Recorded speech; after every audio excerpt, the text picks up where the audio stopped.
김정은 정권이 체제 유지를 위해 가지고 있는 두 가지 무기가 있습니다. 하나는 우리를 끊임없이 위협하는 핵미사일입니다. 또 다른 하나는 북한 인권 탄압을 통해서 독재 체제를 유지해가는 것입니다. 올해는 한미동맹 70주년 기념해가 되는 동시에 UN 인권이사회에서 북한 인권 규탄 결의안을 시작한 지도 20주년입니다. 그리고 북한 인권 보고서를 UN에서 시작한 지 10주년이 되는 겁니다.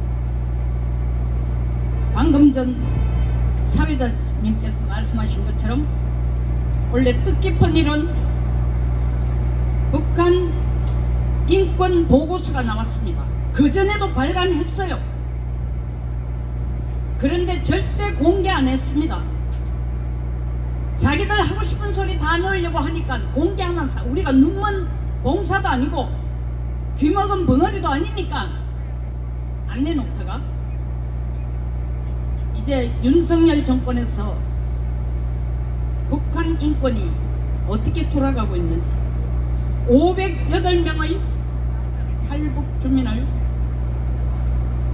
상대로 그들의 정언을 기반으로 450쪽에 달하는 1600개의 케이스를 이 인권 보고서에 실었습니다. 김정은이라는 자가 어떻게 인권을 유린하고 주민의 목숨까지 뺏고 굶주리게 하는가, 그 실상을 낱낱이 생생히 기록해 놓고, 그러나 이것은 단순한 김정은의 인간 이하의 행동에 대한 고발서가 아닙니다. 통일부가 3월 30일 발표한 이 내용은 우리가 북한 주민들에게 자유가 무엇이고 평화가 무엇이고 민주주의가 무엇인지를 가르치는 지침서로 써야 하며, 북한 인권 침해를 국제사회에 낱낱이 알리고 김정은을 궁극적으로는 국제형사재판소에 심판대로 끌어내는 가이드라인으로 쓸 때만이 이 보고서는 진가를 다하는 것입니다. 여러분, 침묵은 평화가 아닙니다. 모른 채 외면하는 것도 평화가 아닙니다. 김정은의 심기를 건드릴까 입 다무는 게 평화가 아닙니다. 김정은 체제하에 인권을 유린당하고 자유를 박탈당하고 바깥 세상으로 나올 수 있는 기회조차 뺏기는 것을 내버려 두는 것이 평화가 아닙니다. 어제 윤석열 대통령은 미 상원 하원 합동연설에서 북한 인권 문제를 적극적으로 제기하고 이를 개선하기 위한 국제공조를 간곡히 부탁했습니다. 북한 인권 문제에 대한 윤석열 대통령의 입장은 아주 확고했습니다. 자유를 소중히 여기는 사람은 다른 사람의 자유도 소중하다는 것을 안다. 그리고 자유는 평화를 만들고 평화는 자유를 지키는 기반이 된다고 말씀하셨습니다. 그리고 자유와 평화야말로 창의와 혁신의 원칙이고 번영과 풍요를 만들어낸다고 했습니다. 김정은 정권은 자유와 번영을 버리고 평화를 외면해왔습니다. 불법적 핵개발과 미사일 도발은 한반도 평화에 대한 심각한 위협입니다. 따라서 강철 같은 한미동맹으로 안보 위협에 맞서고 동시에 북한 인권 개선을 위해 국제사회가 협력하는 것이야말로 자유와 평화 그리고 번영의 길을 함께 가는 것입니다. 이보다 더 확고하고 명확한 국가 통수권자의 의지천명이 어디에 있겠습니까? 대통령이 미 의회에서 북한 인권 개선 연설을 하고 계시는 동안 김건희 여사는 김정은 정권에 의해서 아들의 목숨을 잃은 오토 원비어 어머니 신디 원비어 여사를 만나 진심으로 위로했습니다. 이 자리에는 최초로 원비어 장학금을 받고 콜롬비아 대학에서 공부하는 탈북자 여학생 이서연도 동참시켰습니다. 여러분들도 잘 아시다시피 오토 원비어는 버지니아 대학교 학생으로 2016년 1월 북한을 관광차 갔다가 북한 선전문을 훔치려 했다는 혐의를 받아 체포된 후 17개월간 억류되었습니다. 모진 고문과 학대를 받고 결국 혼수 상태로 2017년 6월 미국으로 송환되었습니다만 송환된 지 6일 만에 숨졌습니다. 원비어가 죽자 그 다음날 문재인 전 대통령이 유족을 위한 조전을 보냈습니다. 뿐만 아니라 인권을 무시하는 북한 행태를 개탄한다는 대변인 성명도 발표했습니다. 그러나 말입니다. 이 모두가 정치적인 제스처였습니다. 진심이라고는 손톱만큼도 보이지 않는 의례적인 행위, 그 이상 그 이하도 아니었습니다. 만약 원비어가 죽은 그 다음 주에 한미 정상회담 계획이 안 되어 있었더라면 이런 제스처조차도 없었을지도 모릅니다. 미국 트럼프 대통령을 만나 대북 제재 풀어달라고 읍소를 해야 하는 것이 문재인의 목적인데 워싱턴에서 원비어 죽음 때문에 북한 비난 여론이 들끓고 있으니 문재인 대통령은 아슬아슬한 림보춤을 춘 겁니다. 만약 문재인 대통령이 원비어 죽음에 대해서 위로한 것이 진심이었다면 2년 4개월 후 2019년 11월 북한 납북자 피해에 대한 국제결의대회에 오토 원비어 부모님이 참석할 테니까 온 김에 대통령님을 만나고 싶습니다 라고 뜻을 전하자 어려울 것 같습니다. 거절의 명목은 사흘 후에 한국과 아세안 특별 정상회담이 있으니 그것 준비 때문에 결의대회에 얼굴을 내밀 수 없다는 것입니다. 전 대통령에게 묻습니다. 한국 아시아 특별 정상회의 준비를 대통령 당신이 직접 하는 겁니까? 인권 변호사라는 타이틀로 대통령까지 된 사람 아닙니까 당신은? 좀 더 솔직하시죠? 혹시 노벨 평화상의 이름이라도 올려볼까 하는 허망한 욕심에 사로잡혀 한반도 평화 프로세스에 코를 박고 쉴 틈 없이 북한이 미사일을 발사해도 규탄이라는 말도 한마디 안 쓴 비굴하고 급쟁이인 문재인, 김여정의 신기를 거슬릴까봐 대북 전단 살포 금지법을 번개불에 콩 뽑듯이 통과시켜버리는 분이 정말 인권이 뭔지 알기는 아는 변호사 맞나요? 법을 공부해서 인권 변호사가 됐답니다. 근데 인권 변호사인 전 문재인 대통령 대한민국 헌법 3조를 아십니까?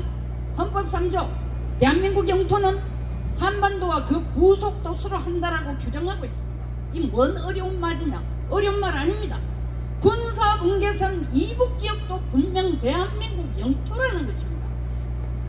그리고 헌법에서는 북한을 개별 국가로 인정하지 않고 있습니다. 이 말은 다른 말로 하면 북한 주민 역시 우리 국민이라는 뜻입니다. 북한 주민이 왜 국민이라는 것도 모르고 그 우리 주민이 김정은에 의해서 인권 말살을 당하고 침해를 당하고 죽음을 당하고 자유를 뺏기고 고통을 당하고 정치 수용소에 보내지는데도 함구하고 있어요. 그리고 그걸 평화라고 불러요. 문재인 정권 5년 동안 북한 인권은 암흑시기였습니다. 우리는 북한 인권 결의안 공동 제안국 쪽에서도 우리 스스로가 빠졌습니다. 누구를 위한 인권 변호를 해야 한 것입니까? 오직 정치적 목적에 부합한 경우에만 자신을 인권 변호사라는 호칭을 쓰며 그 호칭을 훈장처럼 몇 살처럼 이용해온 것 그 이상 그 이하도 아닌 게 아닙니까?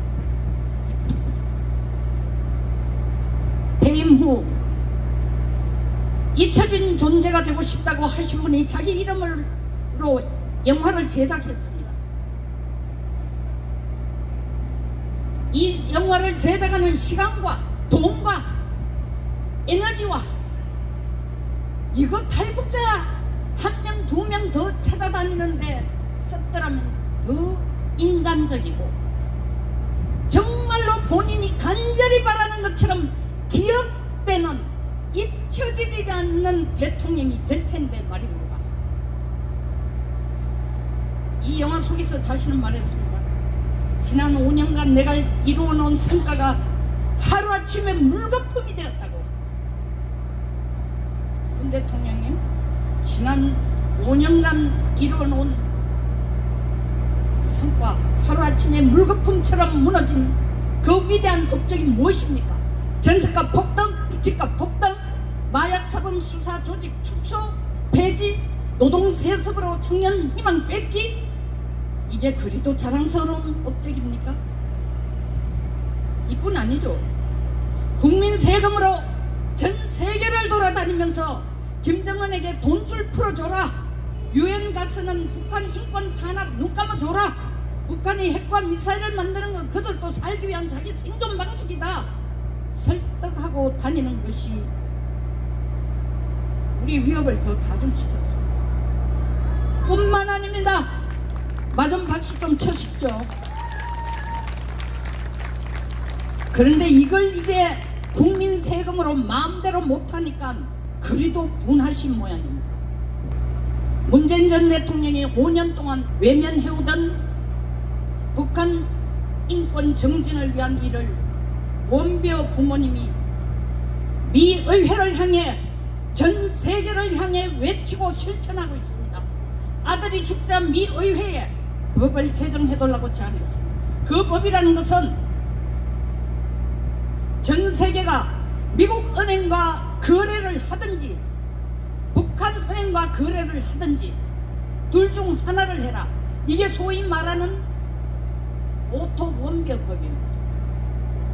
북한에서 인권을 탄압한 대가를 가장 처절하게 받도록 만든 법이 바로 이 오토 원벽. 여러분들이 아는, 감사합니다, 북한과 거래하는 제3국까지도 미국과 혹은 미국 은행과 미국 기관과 동거래를 못하도록 한 세컨더리 보이콧까지 포함이 되어 있습니다. 그로 끝난 게 아닙니다. 샌디 원비어 부인은 2018년 4월 아들이 북한 당국의 고문으로 사망했다면서 워싱턴 DC 연방법원에 소송을 제기했습니다. 그리고 8개월 후 5억 달러의 승소 판결을 받아냈습니다. 박수 박수 쳐야죠. 박수 쳐야죠. 제 연설이 훌륭해서가 아니라 이 여성의 일에 대해서 박수를 쳐야 합니다. 이것은 전 세계에서 김정은이 숨겨놓은 돈 5억 불 찾으면 다 그 당신 돈이다.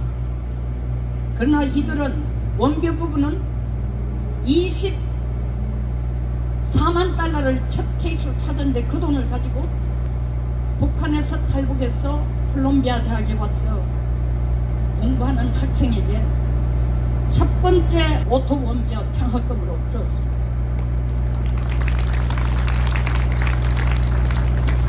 그러면서 원비어 여사님 말씀이 김정은이 북한 주민을 베고리면서 핵과 미사일을 만들기 위해 해외에 숨겨둔 불법 자산을 찾아 자유와 민주주의를 찾아서 탈북하고 미국에서 공부하는 학생에게 기회를 주는 것이야말로 아들을 죽인 김정은에게 가장 직접적으로 책임을 묻는 것이고 복수를 하는 일이라 했습니다. 얼마나 훌륭한 일입니까? 샌디 원비어 여사는 가녀린 여인의 몸으로 북한 인권 침해에 대한 불꽃 같은 도전을 하고 있는 것입니다. 그리고 세상에게 호소하고 있는 것입니다. 사람이 가장 중요하다는 것을. 국민 여러분, 이제 우리가 행동할 때입니다. 김정은이 쓰고 있는 두 가지 무기를 이제 우리가 정말 무용지물로 만들어야 합니다. 먼저 북한 핵 미사일로서 우리의 안보를 위협하는 데는 한미동맹으로 강철 같은 안보고리를 만들어야 하고, 둘째, 김정은 정권의 북한 인권 유린에 대해서는 국내적으로는 하루빨리 북한 인권재단을 마련하고, 더 중요한 것은 국제적으로 김정은을 국제형사재판소로 끌어내는데 앞장서야 합니다. 이것은 말로만 가능한 것이 아닙니다. 행동이 있어야 합니다. 우크라이나는 푸틴을 국제형사사법재판소로부터 체포영장을 발부받았습니다. 우크라이나가 러시아의 전쟁 범죄 증거를 국제형사재판소에 제출했기 때문에 가능한 것입니다. 왜 우리는 이건 할 수 없습니까? 우리도 해야 되는 것입니다. 우리가 바로 김정은 정권의 인권 유린의 피해 당사국임을 보여주는 범죄 증거를 국제형사재판소에 적극적으로 구체적으로 제출할 때만이 그를 법의 심판 앞에 설 수 있게 하는 것입니다.